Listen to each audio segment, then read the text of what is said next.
So we are now on REI.B.3 solving quadratics. I'm going to have you do this in two different ways, either using the quadratic formula or by using factoring by Xbox method. So on this one, we are using the quadratic formula, and here it is right here. I had already started, but I had to re-record, so excuse me. But it is x equals negative b plus or minus square root b squared minus 4ac all over 2a. Don't worry, it's going to be on your final, and it's on the wall. So please use the resources around you. Label your A, B, and C.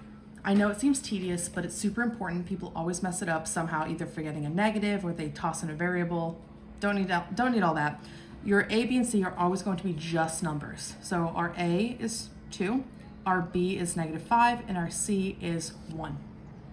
So make sure this is equal to 0, by the way. If it's equal to anything else, like for example, if it was equal to like 2, so if it was like all this equals 2, you would subtract 2 from both sides and you would subtract it from the constant, and that would affect your C. But in this case, we're equal to 0, so we're all good.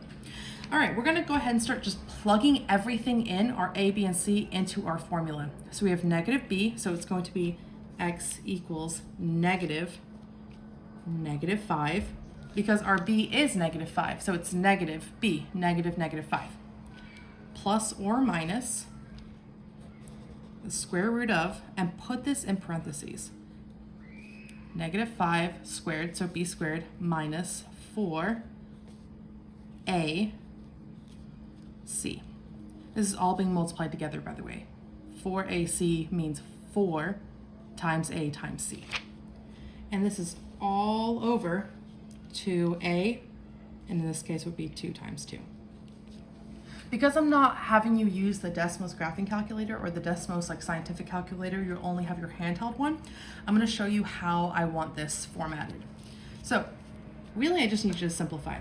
So negative times a negative is a positive.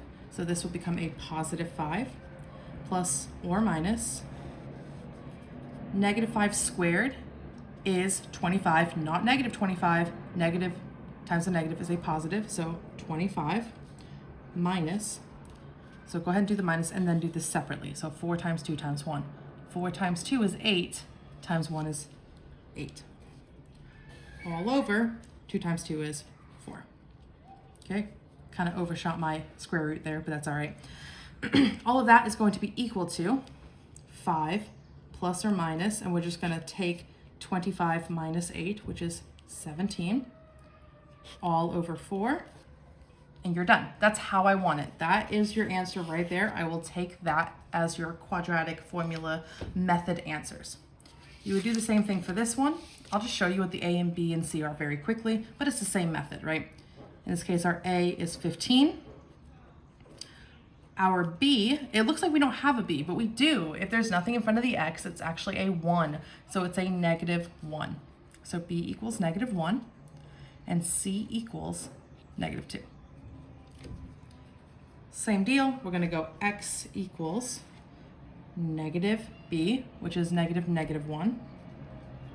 That's a big mistake people make all the time, be careful. Plus or minus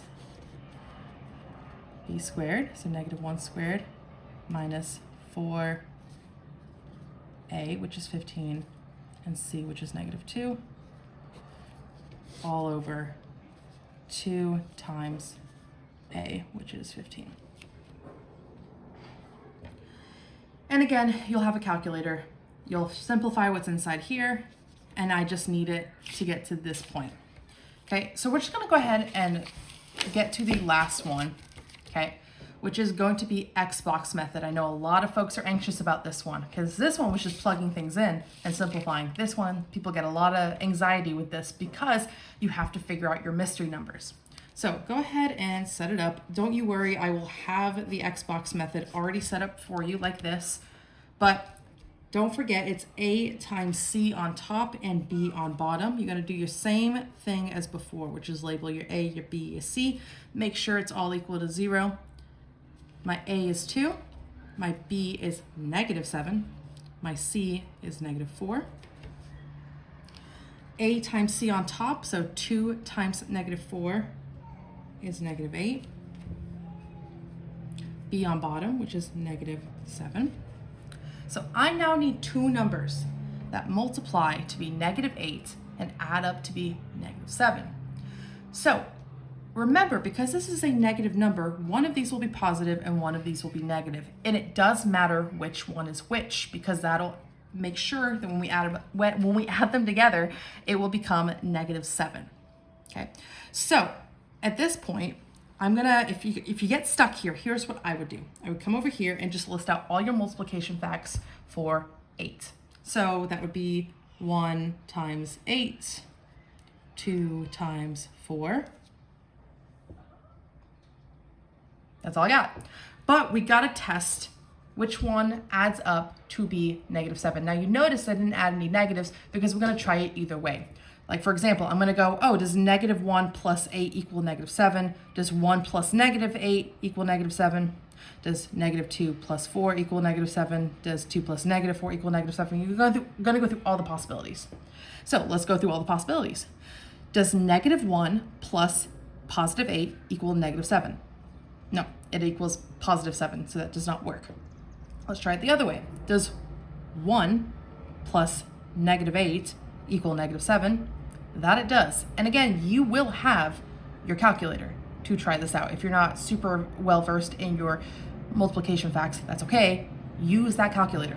So my answer for my mystery numbers, no, not the whole thing, my mystery numbers are going to be 1 and -8. Go ahead and circle them, mark them however you want. Those are our two mystery numbers. We're not done. We just did the X part of the Xbox method. So remember, we got to fill in the box. Inside the box goes first. So first, remember, is our first term. So our first term is going to be 2x squared. So that goes here. Our last term in our trinomial, remember trinomial, tricycle has 3 wheels, trinomial has 3 terms. Our last term is -4.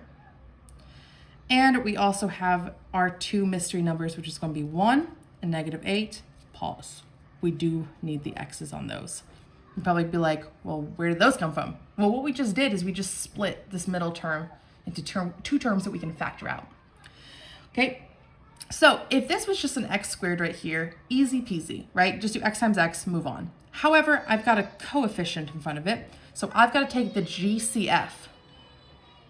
I've got to take the GCF, okay? So if I took the GCF of these two right here, what could I divide 2 and -8 by? I can do 1, obviously. I can do 2. That's about it. So 2 is the biggest number I can divide both of those by, and I can also pull an x out of both. At this point, I just gotta fill out the rest. Sure, you could do the GCF of all the other rows and columns, but I like to just fill it out, like fill in the blank. So like, for example, 2x times what is 2x squared? Well, that's 1x, right? 2 times 1 is 2. X times x is x squared. 2x times what is -8x? Well, I need to turn my 2 into a -8. I can just multiply it by -4. 2 times -4 is -8, and x comes along for the ride. And then 1x times what is 1x? Well, if it doesn't change, there's only one answer, and that's going to be 1. 1x times 1 is 1x. And we can double check our last term. 1 times -4 is -4. We're good to go. We're not done. We've got to write this in factored form. So this is going to be y equals 2x plus 1. That's where this came from. If there's nothing there, plus goes there. And our other binomial is going to be 1x minus 4, or we don't really need the 1. We can just go x minus 4. Okay, we're still not done. We have one last step, which is finding our x's. We're gonna set each of these equal to 0. We're gonna go 2x plus 1 equals 0, and we're gonna go x minus 4 equals 0. We're just trying to figure out what our two x's are, where this quadratic crosses the x-intercept. That's the whole point of this. So let's start with this. We're gonna subtract 1 from both sides.